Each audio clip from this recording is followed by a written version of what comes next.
So how to avoid caregiver burnout, similar to acknowledging what I just spoke to, which is, am I coping well? So if you recognize some of those behaviors or physiological signs, like you're really fatigued a lot and you're having sleep disturbance, change in appetite, then that's a red flag that there's some caregiver burnout. So to help avoid that is, really accessing resources to help you to cope with your child's illness, find other families that are coping with the same thing so that you can talk with them and not feel quite so alone. That's why we know support groups are really helpful, is that you have a community of people who are experiencing the same thing.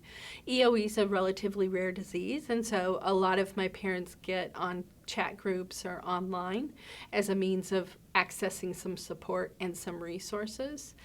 Any sort of faith-based activities can be really helpful, whether it's prayer or meditation or just having an opportunity to turn that stress over to a higher power. That can be extremely helpful to avoid caregiver burnout.